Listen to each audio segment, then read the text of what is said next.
আসসালামু আলাইকুম, welcome to Riasat আজিম হিন্দু ধর্ম মতাদর্শী যারা শুনছেন আন্তরিক কৃতজ্ঞতা। খুবই ইম্পর্টেন্ট একটা ইস্যু নিয়ে আলোচনা করতে চাই। একদম বিপিএল শেষ পথে, আর মাত্র একটা ম্যাচ বাকি। গ্র্যান্ড ফিনালেতে মুখোমুখি হবে ফরচুন বরিশাল চিটাগং কিংস। বারুদে উত্তেজনায় ঠাসা ম্যাচের আগে ডিসকাশনে রয়েছেন কিছু ক্রিকেটার। টুর্নামেন্ট যেমন এগিয়েছে, টুর্নামেন্টে দুটা দল সর্বোচ্চ রেজাল্ট করে ফাইনালে গেছে। ঠিক একই সাথে এই দলগুলো এত দূর আসার পেছনে শুধুমাত্র এই দুটা দল না, অন্য যে দলগুলো ছিল যারা প্লে অফে খেলেছে, কিছু কিছু ক্রিকেটারের অসম্ভব ভালো কন্ট্রিবিউশন এখানটায় কাজ করেছে। যিনি বা যারা এই কন্ট্রিবিউশনে বড় অবদান রেখেছেন তাদের মধ্য থেকে একজন টুর্নামেন্টের সেরা ক্রিকেটার হবেন। লাস্ট এডিশনে আমরা দেখেছিলাম Tamim Iqbal Khan, he was the best cricketer of the tournament. এবার কে হতে যাচ্ছেন, এবার কারা ডিসকাশনে? তামিম এবারও কি আলোচনায় রয়েছেন কিনা? তার দল তো ফাইনালে। সবকিছু নিয়ে এই ডিসকাশন। এবং এবারের যদি আমরা টপ চার্ট আলোচনা করতে চাই, আমার কাছে মনে হয় 7 থেকে 8 জন ক্রিকেটারের নাম সবার আগে আসে। কে হতে পারেন সেই আলোচনায় আমার কাছে মনে হয়, যদিও কোয়ালিফায়ার 2-তে খুলনা বিদায় নিয়েছে, শেষ বলে অসম্ভব একটা নাটকীয়তার জন্ম দিয়ে আলিস আল ইসলাম 4 মেরে দিয়ে, প্রয়োজন ছিল 4 রান, দলকে জিতিয়েছেন। চিটাগং কিংস ফাইনালে উঠেছে।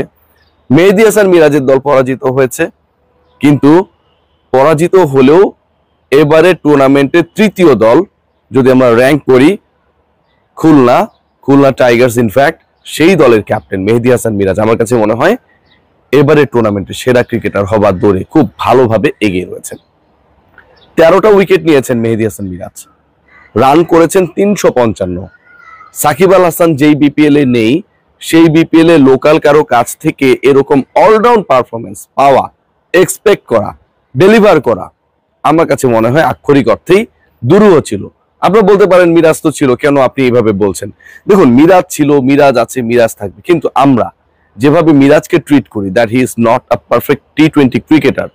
আমাদের যে ট্রিটমেন্ট, আমাদের যে মনোভাব, আমাদের যে চিন্তা ভাবনা, সেই চিন্তা ভাবনা কিন্তু আসলে মিরাজ দিয়ে আছে, থাকার পরেও কিন্তু আসলে তাকে অনেকটা ইনভিজিবল করে দেয়। শুধুমাত্র 355 রান 13 উইকেট না, মেহেদী হাসান মিরাজ যেভাবে ক্যাপ্টেন্সি করেছেন, লাস্ট ফেজ অফ দ্য টুর্নামেন্টে যেভাবে দলকে নেতৃত্ব দিয়েছেন, এক কথায় অসাধারণ। সো মেহেদী হাসান মিরাজ আমার কাছে মনে হয় টপ ক্যান্ডিডেট যারা, তাদের একজন। একই দলের নাইম শেখের কথা আমরা বলতে ভুল করব না, যিনি 511 রান করেছেন। অন্য কোন ক্রিকেটারের এবারের টুর্নামেন্টে 500 এর ম্যাজিক ফিগার স্পর্শ করার কোনো ধরনের সুযোগ অন্তত আমি দেখছি না। মিরাকল অনেক কিছুই হতে পারে। এবং খুলনার এত দূর আসার পেছনে নাইম শেখের অসম্ভব একটা ভালো ভূমিকা ছিল। রান করেছেন শুধু 511, তা নয়, স্ট্রাইক রেট ছিল অলমোস্ট 145। কিছু কিছু ক্ষেত্রে কিছু ধীরগতি ইনিংস খেলেছেন ঠিকই, কিন্তু যে সময়গুলোতে আসলে রান করা প্রয়োজন ছিল, স্পেশালি রংপুরের বিপক্ষে সেই ম্যাচের কথা আমরা বলতে পারি, সেখানটায় কিন্তু নাইম জ্বলে উঠেছিলেন। সো নাইম শেখ আমার কাছে মনে হয় along with Mehidy Hasan Miraz is a hot candidate to be the man of the tournament. আলোচনায় আছেন তামিম ইকবাল খান। তিনি করেছেন 359 রান। রানের হিসেবে 511 নাইম শেখ করেছেন, তামিম ইকবাল করেছেন 359 রান। খুব যে গুরুত্বপূর্ণ বা খুব যে আহামরি একটা পারফরমেন্স সেটা আমরা বলতে পারি না, কিন্তু 3টা 50 করেছেন, দলকে জিতিয়েছেন, অ্যাঙ্কর রোল প্লে করেছেন। ক্যাপ্টেনের রোলটা আমার কাছে মনে হয় এখানে খুব ক্রুশাল হয়ে গেছে। যেই কাজটা করতে গিয়ে তুলনামূলকভাবে অন্য দলের ক্যাপ্টেনরা হোঁচট খেয়েছেন, ম্যানেজমেন্ট হোঁচট খেয়েছে। একই সাথে Tamim Iqbal, he played the role as a captain and as a role of a coach or management. কিভাবে সেটা তিনি করেছেন, কোচের ভূমিকা বা ম্যানেজমেন্টের ভূমিকায় কিভাবে একজন ক্যাপ্টেন চলে গেলেন। দেখুন, বাইরের যে রিক্রুট গুলো, যে ক্রিকেটাররা এখানটা এসেছেন, খেলেছেন, গিয়েছেন, আবার এসেছেন, পুরোটাই কিন্তু একটা কানেকশন মেনটেন করার ব্যাপার রয়েছে।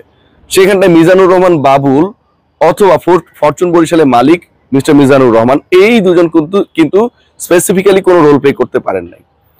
পুরো ব্যাপারটাই ডিল করেছেন তামিম ইকবাল খান একাই। শুধু কাইল মায়ার্সের একটা এক্সাম্পল দেওয়া যেতে পারে। তিনি এলেন, ফার্স্ট ফেজে খেললেন, মাঝখানে থাকলেন না, আবার শেষের দিকে তিনি এভেলেবেল হয়েছেন। যখন আমরা শুরুর দিকে শাহিন আফ্রিদিকে দেখলাম, তখন মনে হচ্ছিল যে চলে যাবার পর কি হবে। শেষ ফেজে এসে আমরা মোহাম্মদ আলীকে দেখছি। আমরা শেষ ফেজের আগের ফেজটায়, মিডল ফেজ থেকে আমরা দেখছি দাভিদ মালান। তিনি আসছেন এবং তিনি অলরেডি 315 রান করে ফেলেছেন 8টা ম্যাচ খেলে। সো এই যে রোল, এই যে ক্লিনিক্যাল একটা রোল, এই যে আমার কাছে মনে হয় যে পুরোপুরি অপারেশনাল জায়গাটাতে তামিম ইকবাল যেভাবে লিড করেছেন, একই সাথে ভালো একটা রানও করেছেন, 359 রান কোনোভাবেই ফেলে দেন না। ফাইনালে যদি তিনি একটা 70-80 রানস ইনিংস খেলে ফেলতে পারেন, দল যদি জিতে, Tamim Iqbal will be the hot candidate and the only candidate to be the man of the tournament. মালানের কথা বলছিলাম, 8টা ম্যাচ খেলেছেন, 315 রানস স্কোর। বাট যখনই তিনি সুযোগ পেয়েছেন, শুরুর দিকটা সুযোগ পাচ্ছিলেন না খেলার, পরের দিকে যখন তাকে সুযোগ দেওয়া হলো, বেঞ্চ থেকে যখন তিনি 11-এর ক্রিকেটার হয়ে গেলেন, তারপর থেকে কিন্তু আমরা একটা দারুণ পারফরমেন্স তার কাছ থেকে এক্সপেক্ট করছিলাম এবং সেটা তিনি ডেলিভার করেছেন। আগ্রাসী ব্যাটিং, তামিমদের ওপেনিংটা ভালো হচ্ছিল না, সেই জায়গাটায় পরবর্তী সময়ে এসে টপ অর্ডারকে স্ট্যাবল করার চেষ্টা করা, মিডল অর্ডার যে ব্যাটাররা নামছেন তাদের সাথে একই সাথে হ্যান্ডেল করে দলকে যত দূর সম্ভব চেজিং এর ক্ষেত্রে বলেন কিংবা হচ্ছে একটা good score to put in the scoreboard, প্রত্যেকটা জায়গায় কিন্তু মালানের একটা বড় রোল ছিল।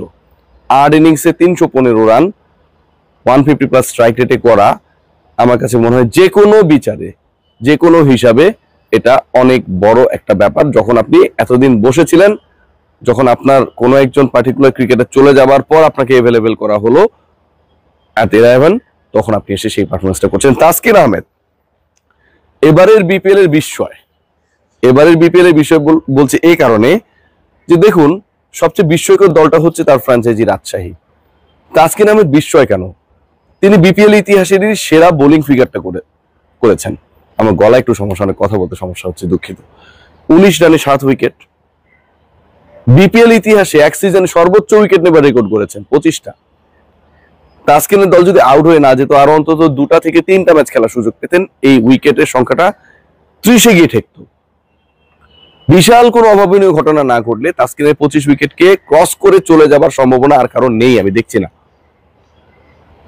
তাসকিন যেভাবে 12 ম্যাচে 25 উইকেট নিয়েছেন, যেভাবে বিপিএল এর সেরা বোলিং ফিগার নিজের করে নিয়েছেন, এর থেকেও বড় দুর্বার রাজশাহী যত বিতর্কই হোক, একটা সময় তারা প্লে অফে চলে যাবে এরকম একটা ইকুয়েশন ক্রিয়েট করতে পেরেছিল। সেখানটাও তাসকিন অ্যাজ আ ক্যাপ্টেন, পরিবর্তিত ক্যাপ্টেন, যেভাবে রোল প্লে করেছেন, যেভাবে দলটাকে একতাবদ্ধ রেখেছেন, পারফর্ম করিয়েছেন, লোকাল ক্রিকেটারদের নিয়ে কোনো বিদেশি ছাড়া মাঠে নামিয়ে রংপুরের মতো একটা চ্যাম্পিয়ন দলকে হারানোর ক্ষেত্রে একটা ফ্রন্টলাইন রোল প্লে করেছেন। এক কথায় অসাধারণ। তাসকিন আহমেদের নাম এই লিস্ট থেকে, এই চিন্তা থেকে, এই ভাবনা থেকে বাদ দেবার কি কোনো সুযোগ রয়েছে? Definitely not. So Taskin Ahmed is a hot candidate despite his team is not in the play offs of final. আরো কিছু ক্রিকেটার রয়েছেন যাদের অবদান বা যাদের রোলটা আমার কাছে মনে হয় যে তুলনামূলকভাবে এবারের বিপিএল এ তাদের দলকে হেল্প করার ক্ষেত্রে, সাপোর্ট করার ক্ষেত্রে একটা বড় রোল প্লে করেছে। আমরা যদি চিটগং কিংস এর কথা বলি, সৈয়দ খালেদ, তিনি 20টা উইকেট নিয়েছেন। কারণ ফাইনালে যদি আমরি কিছু করে ফেলেন সেটা একটা ব্যাপার হইতে পারে, কিন্তু আমার কাছে যতটুকু মনে হয় যে সৈয়দ খালেদ আসলে বড় ক্যান্ডিডেট, তার থেকে আমার কাছে তুলনামূলকভাবে বড় ক্যান্ডিডেট মনে হয় আলিস আল ইসলামকে।